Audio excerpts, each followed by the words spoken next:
Halo semuanya, di video kali ini saya akan membahas tentang gangguan pada sistem endokrin. Jadi sebelum itu, perkenalkan nama saya Nima Delisa, saya dari kelas 11 IPA 7 nomor absen 22. Jadi gangguan endokrin ini merupakan suatu penyakit yang terkait dengan kelenjar endokrin pada tubuh. Sistem endokrin adalah jaringan kelenjar yang menghasilkan hormon yang merupakan sinyal kimia yang dikeluarkan oleh darah. Hormon membantu tubuh mengatur berbagai proses seperti nafsu makan, pernafasan, pertumbuhan, keseimbangan cairan, feminisasi, pengendalian berat badan, dan masih banyak lainnya. Penyebab dari gangguan endokrin ini biasanya dikategorikan menjadi dua kategori. Yang pertama, kelenjar menghasilkan terlalu banyak atau terlalu sedikit hormon endokrin yang disebut ketidakseimbangan hormon.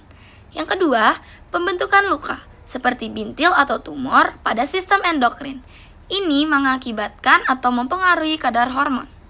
Penyakit dan gejalanya. Jadi, gangguan endokrin ini mengakibatkan beberapa penyakit yang tentunya memiliki gejala yang berbeda-beda.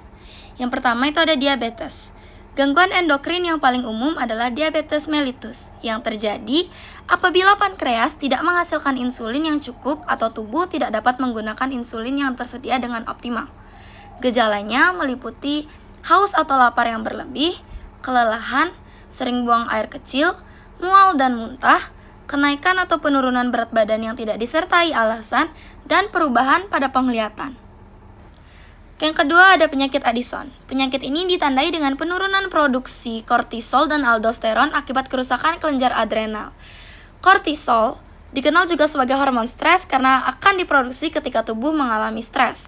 Dan aldosteron berperan dalam mengatur tingkat natrium dan kalium sehingga tekanan darah serta keseimbangan cairan dan elektrolit dalam darah dapat terjaga. Gejalanya meliputi depresi, diare, kelelahan, sakit kepala, hiperpigmentasi pada kulit, hipoglikemia, nafsu makan rendah, tekanan darah rendah, periode menstruasi yang terlewat, mual dengan atau tanpa muntah, ingin mengkonsumsi garam, penurunan berat badan, dan kelemahan. Selanjutnya ada sindrom Cushing. Sindrom ini disebabkan oleh kelebihan kortisol yang dihasilkan oleh kelenjar adrenal. Gejalanya seperti buffalo hump atau lemak di antara bahu seperti punuk. Kemudian diskolorasi kulit seperti memar, kelelahan, merasa sangat haus, penipisan dan melemahnya tulang atau osteoporosis, sering buang air kecil, gula darah tinggi atau hiperglikemia, tekanan darah tinggi atau hipertensi, mudah marah dan perubahan mood, obesitas pada bagian atas tubuh, wajah bundar, dan kelemahan. Selanjutnya ada penyakit Graves. Penyakit ini merupakan salah satu jenis hipertiroidisme yang mengakibatkan produksi hormon tiroid. Hormon tiroid adalah salah satu hormon yang paling penting dalam tubuh karena keberadaannya mempengaruhi tiap sel dan organ. Hormon ini diproduksi oleh kelenjar berbentuk seperti kupu-kupu yang berada di tengah bagian depan leher. Gejalanya biasanya mata menonjol, diare, kesulitan tidur, kelelahan, goiter, intoleransi terhadap panas, detak jantung yang tidak teratur, mudah marah dan perubahan mood, detak jantung berdebar serta cepat, kulit yang tebal atau merah pada betis, tremor, dan penurunan berat badan. Selanjutnya ada akromegali. Ini merupakan gangguan di mana kelenjar pituitari menghasilkan hormon pertumbuhan yang berlebih. Hal ini menyebabkan pertumbuhan yang berlebih terutama pada kaki dan tangan.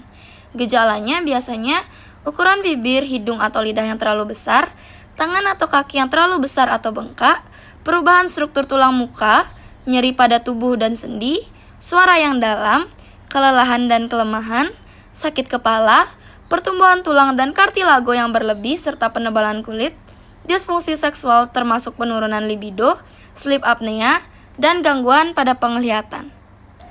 Lalu ada Hashimoto's thyroiditis.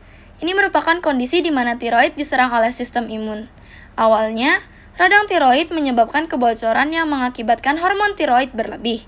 Seiring waktu, peradangan ini membuat tiroid tidak dapat memproduksi cukup hormon.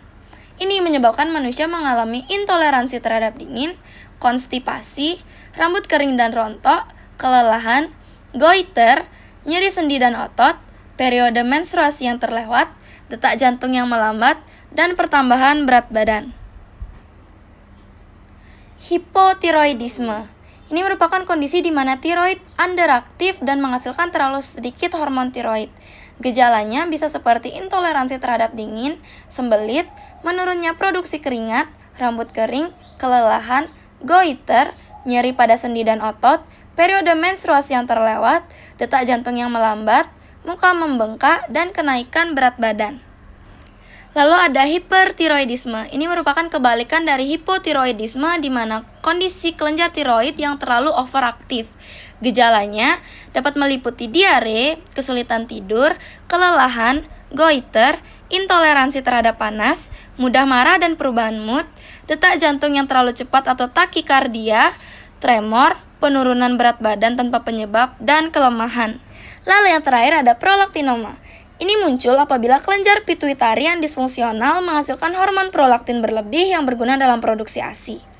Ini akan menyebabkan beberapa gejala seperti disfungsi ereksi, kemandulan, kehilangan libido, periode menstruasi yang terlewat, dan produksi ASI tanpa penyebab.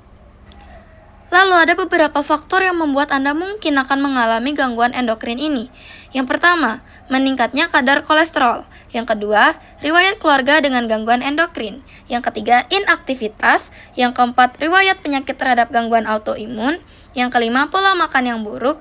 Yang keenam, kehamilan atau pada kasus seperti hipotiroidisme. Dan yang terakhir, operasi, trauma, infeksi, atau cedera serius yang baru saja terjadi.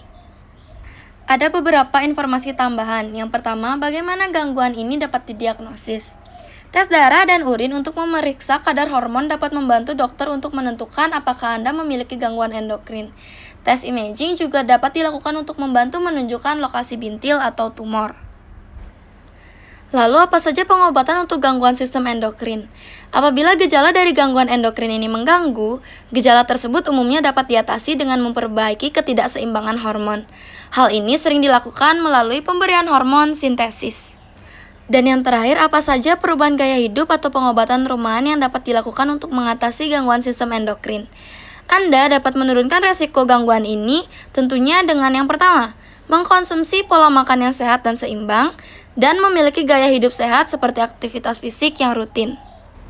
Demikian video dari saya, semoga bermanfaat bagi teman-teman semua. Sekian dan terima kasih.